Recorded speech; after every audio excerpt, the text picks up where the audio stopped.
Hey, I'm Sasha Barbagat. Welcome to this episode of The Briefing. Did you know that $5 trillion worth of inheritance is about to start trickling through the Australian economy?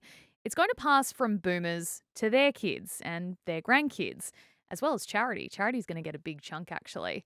So, to talk more about it and find out how it's going to impact the housing market and the generational wealth divide in Australia, I'm joined now by David Koch. You might remember him as Kochie. He is Compare the Market's Economic Director. David, thanks so much for joining us today on The Briefing. It's a huge amount of money we're talking about, $5 trillion expected to transfer. How have the boomers made all their money? Mainly through property. Property and just working longer than previous generations as well. And it is pretty incredible considering boomers haven't had the full impact of compulsory superannuation as Gen X, millennials will have in the future. So when those generations get to our age, or the boomer age, they will be passing on even more because boomers didn't have the advantage of this national savings scheme that everyone's had the benefit of since the 90s. Look, the question inevitably comes up. Yep. Did boomers have it as hard as the younger generations now when it comes to buying a house? I want to know your verdict. Okay. My verdict is it depends. It depends when you bought your house. It depends what interest rates were like. For example, when money was cheap during the pandemic, I'm going to sound like your grumpy old father or uncle or whatever.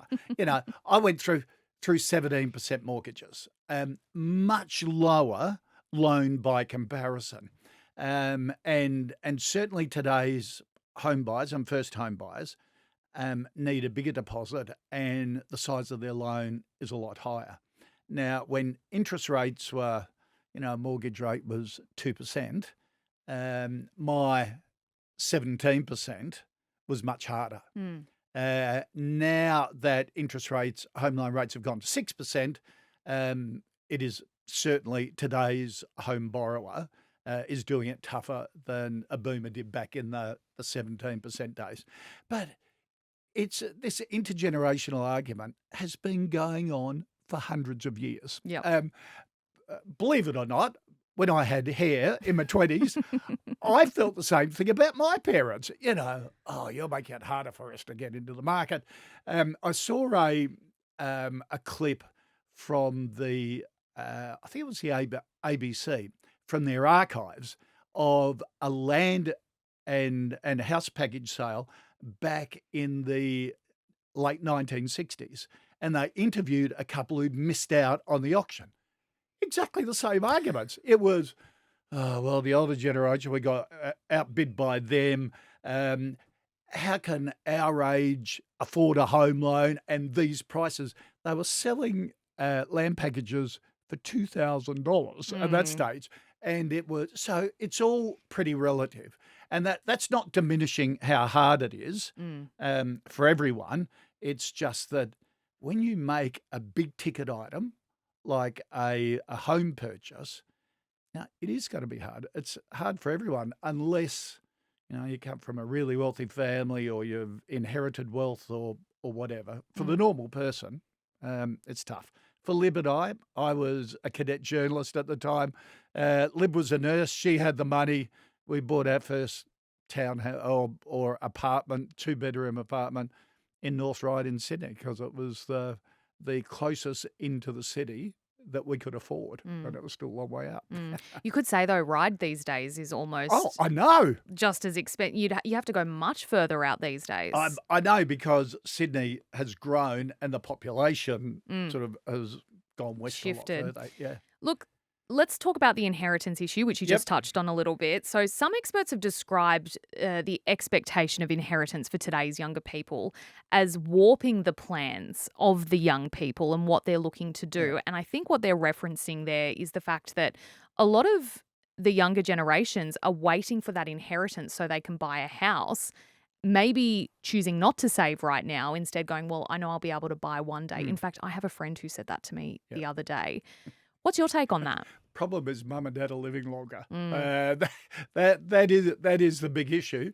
You know, my mum turns 90 in August. Her older brother turns 100 next weekend. Wow. So the age profile is changing. You might be waiting for mum and dad to cark it and get your inheritance, but you're going to have to be waiting a lot longer. Mm. But a lot of parents are helping the kids along the way. The Bank of Mum and Dad is currently the sixth biggest home lender in Australia. 75% of parents and grandparents are helping their kids out either financially or in kind, like, doing 2 days of childcare Yeah. a week, or a day a week is $150, which is $5.5 grand a year of savings. Mm. So families are pulling together. What do you think then the impact will be on the housing market as we're starting to see this inheritance flow through the generations? Um, the housing market's going to be tight for a number of years, not just because of the intergenerational change, but because of the dynamics of the market. Property's pretty easy to understand. It's about demand and supply. We need 250,000 new properties per year just to keep that demand and supply in balance. Last year, we built 160,000. Next year, only 170,000. And building approvals, which is approvals from council, so this is, it'll take you 3 years to build the house, Mm. are at 10-year lows. So construction costs are so high, and governments, even though the governments go, oh, landlords are skinning you, grumpy old landlords, they're charging you too much. Governments used to build 50 to 60,000 low-cost houses per year. They build nothing Mm. today, Mm. all levels of government. So don't blame the landlords, because they're the ones actually providing the rental properties at the moment. They're suffering from higher interest rates and the higher costs as well. Now, if you've got a rogue landlord, a narky one, they deserve to have the book thrown at them. But most landlords are average people, someone from your family, an auntie, an uncle, maybe even your Mm. parents. The average property investor has 1.5 investment properties. Mhm. So they're small people. The biggest sector are teachers, would you believe? It's interesting. Are the biggest private landlords. But so that's the nub of the problem. The intergenerational shift of wealth will just accentuate it. A big issue is the number of vacant rooms available. That is, mum and dad holding on to the family home after the kids have left. They've got to start downsizing so that can come into the pool. Mm. Now, any mum and dads out there listening, or if you've got a mum and dad in this situation, explain to them that if they downsize, each of them can contribute $300,000 of the profit they made on that house directly into superannuation. So if mum and dad go, oh, I'm worried about my super, go, well, sell the house. It's too big for you. Move into something smaller, and you can eat. So 600,000 in total, Yeah. you can whack into super. Mm. So I think those sorts of things has got to start to work. That the baby boomers start handing over the houses to to their kids with families who can use up all the rooms. And I think that's where a lot of the animosity comes from when it's, Gen X, millennials, now Gen Z as well, when they're looking up at the boomers and going, you're hanging on to everything. You made the mention of landlords as well. They're the people that are going to be handing this wealth down throughout the generations as it to their goes. kids. Which leads me to my next question is, who's missing out? Who are the people who are not going to benefit from this wealth that's being built up by this generation? Okay, it is those that have parents that don't have much to hand down. Those that have parents who have decided, hey, we're going to live life to the full, and you're big enough and ugly enough to make your own way like we did, and we're not going to pass anything down. So that's going to be the big difference going forward. That there will be a gap, but generally, that's a fairly small number of people. Okay, so you by think, comparison. yeah, Sort of average Australians, yeah. like UBS's Global Wealth Survey has the average Australian the second wealthiest in the world, behind the Swiss. Is that because so much wealth is at the top though? Do you know what I mean? No, Like, no, no. It's much more evenly spread mm, than most countries in the OECD. okay. Where, and again, it's property. If you get your foot on the merry-go-round, then it's a winner in the future. A big issue I've found in my family, my son is a classic example, lives in, rents a tiny place in Paddington in Sydney, and goes, oh, you know, Dad, I can't afford to buy here. I said, well, I can't afford to buy in Paddington, but we like living here. Mm, And I do the grumpy old thing, move further out. We don't like that lifestyle. So he ended up buying in Brisbane, mm-hmm. and it's called rent vesting. So Yes. he's got his foot on the property ladder in Brisbane, rents that out, and then rents in Sydney where he wants to live. Mm, So you can get a foot on the merry-go-round in a number of ways. It's as easy also as in your superannuation fund, you have a lot of investment options. You can say, oh, I might want my money invested more in international shares or Australian shares or property, skewing your superannuation fund to investing in property, investing in property shares, some of the real estate investment trusts that are listed on the market, and having exposure there. So they're often, like, I don't own any investment property directly because I just think the transaction costs are way too high. Stamp duties, legal fees, real estate. It's so illiquid. If you want to sell, it takes you 6 months. yeah. So, And you're at the whims of, the property market and what it Yeah. decides to do. yeah. Or a bad tenant or vacancies. No vacancies at the moment, but only 3 or 4 years ago, vacancies were really high.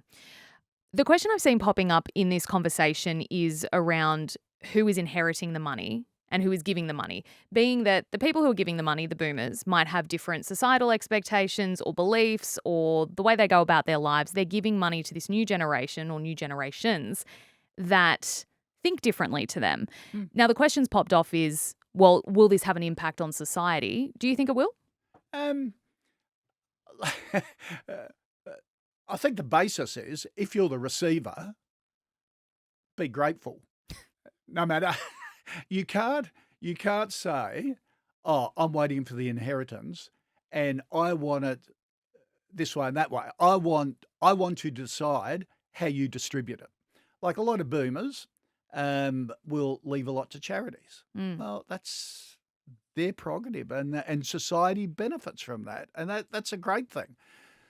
So, it is an unrealistic expectation. Remember, if you're waiting for the inheritance, it's not your money. Yeah. It's your parent, and they've worked hard for it. They started off struggling as well. Everybody wants to live the lifestyle of their parents, when in fact they started with the same lifestyle as you did, struggling, and built up over the years. You can't rush it. You've got to go through the process. You've got to work for it, build career, save up, look at your lifestyle. Which people don't want to hear. No. Is it a cost? Are you finding it tough because it's a cost of lifestyle issue rather than a cost of living issue?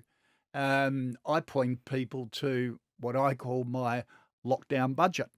The entire Australia went through a lockdown budget.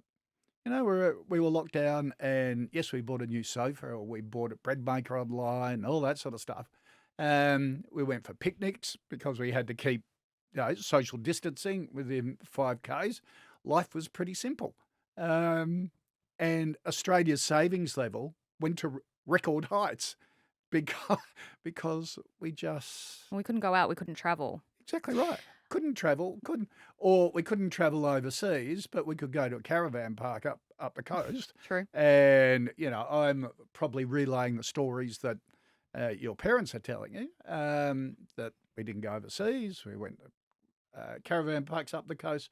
When we were saving for our house, we'd have trivia nights with friends at home and all kick into dinner. My kids roll their eyes when I tell these stories and say, and we'd have fondue parties. And hey, I've still got the fondue set in the garage if you want to borrow it. So that's an example of your different expectations. Yeah. And it is almost a rite of passage that if you want to own big, want to own your house, you've got to make some sacrifices. Mm. Well, thank you for being the dad that we all needed. We appreciate it. I did warn you at the start. I know. I did warn you at the start. No, it's an important conversation. I know there'll be people who disagree with you absolutely. and the way it's set out. Like I disagree with my dad. Exactly. And I So- think that's the thing. It is a rite of passage. We do inevitably expect more from the generations And quicker. above us. Yeah, you're right. Thanks for giving us some food for thought. Thanks for having me. Excellent. Thank you.